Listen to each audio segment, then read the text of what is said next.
special bag. Thank you. I heard there was some trouble in the neighborhood. Why didn't you call the police? I prayed that they would show up, but nobody answered.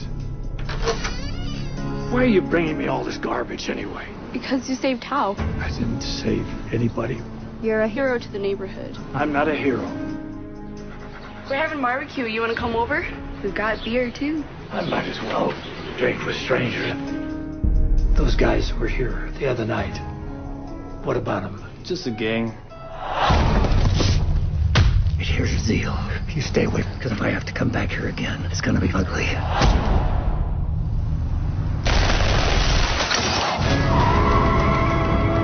What was it like to kill a man? You don't want to know.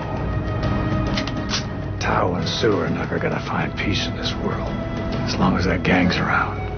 What are you gonna do, Walt? Whatever it is, they won't have a chance.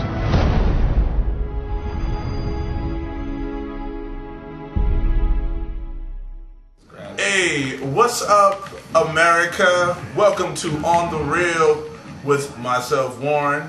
This is my partner, Ricky. What's and up, we're guys? just having an evening of Street Fighter and Shiraz.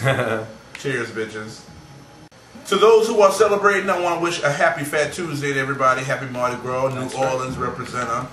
And we're just kicking it back, fooling with the old Xbox here. Today, we're just getting over the Push Blues. Man, what a horrible, what a bad movie. We figured we'd just give it another shot and figured we'd go see Gran Torino. Gran Torino starring and produced and directed by vintage badass himself, Clint Eastwood, which stars himself as an old Korean War vet who befriends a Vietnamese Hmong family who lived next door to him, and not only befriends the family, but befriends a young lad who just needs a little bit of a man lesson. Being as Clint Eastwood was a huge bigot and racist and very much so.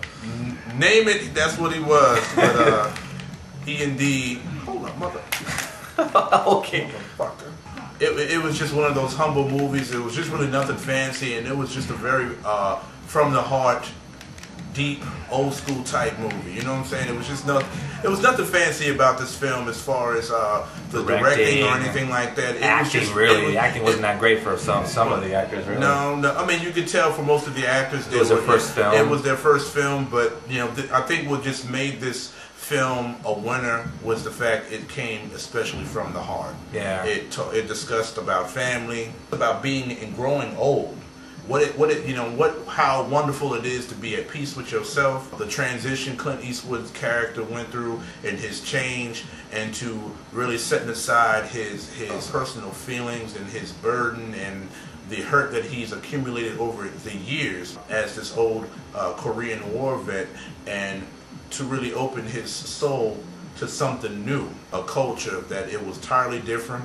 It was just a very good movie, and I suggest everybody go check this out. Mr. Ricky, what's your take? It was very engaging. It was one of those films that was not that advertised, actually. I dare to say that, you know, there's been films, Push was very advertised, everybody got an impression out of it, but there were very few people who saw Gran Torino, but the few people that did, I got good comments from them, but I also expected from what some people said that the acting wasn't that great, but you know what, nevertheless, I felt like the people they got for this movie, I haven't done my research yet, but I assume that they got them from these places where the movie took them, which was basically in a ghetto.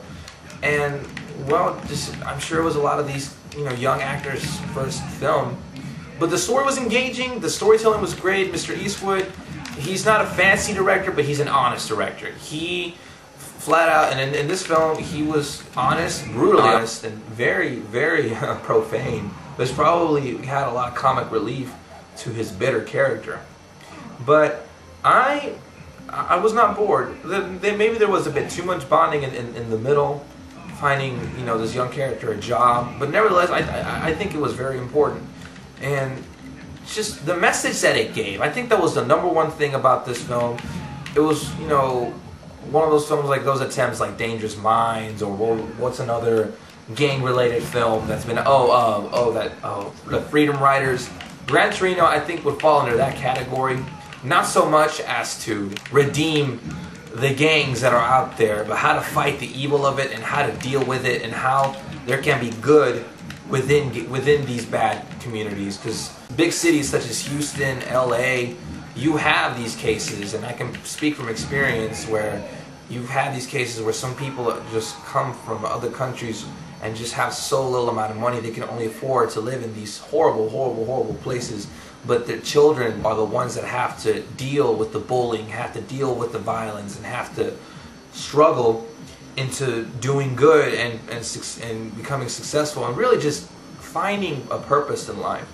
And when you mix that with such a character, as a better character like Mr. Clint Eastwood's character, and you mix up the bonding of a grumpy man with a Vietnamese family, it was very touching. It was very touching. I can dare to say I teared up a bit in the end, just because of how the story progressed, and the message of saying that you can't really fight evil with hate.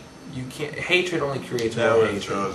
That was the biggest. And also, too, it was wonderful how Clint Eastwood caught the character at being old and what it was to grow old and bitter. One of the biggest lessons in this film that we all deal with in life is about forgiveness and being that this man was a war vet.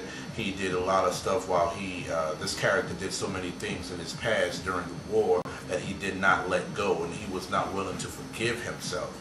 You know, and a lot of us, we deal with that whole idea. We carry all this guilt, we carry this whole burden, and we don't learn how to forgive ourselves. And when we don't learn how to forgive not only people on the outside of our circle, but learn how to deal with what's within, we lose peace. And we saw that side of him, and we saw the fact that when he learned to let go, when he learned to let go and open up to this young man who was in just dire need of somewhat of a big brother or a father figure, I should say, a role model, who was just in big need of that, and that's what his character fit in.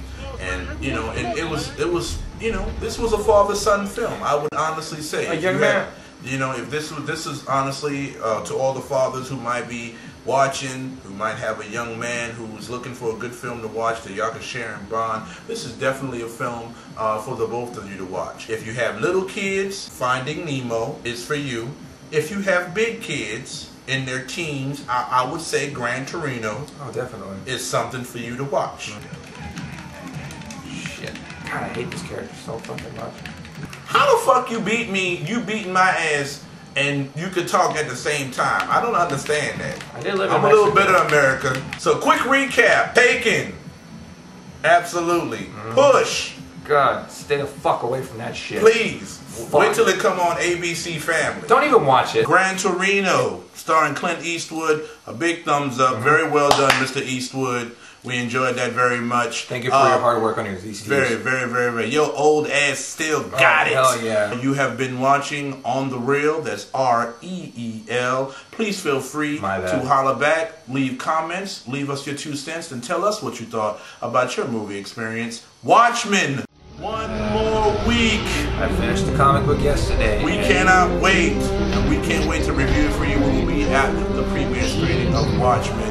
And we will see y'all later. We shall see if Mr. Snyder can film the unfilmable. Yes. Zack Snyder. Oh, man. Our hopes are high, sir. See you guys. That's our next film. We are excited. Cheers, bitches. Yeah. And happy Mardi Gras. Happy Mardi Gras. Cool. All right.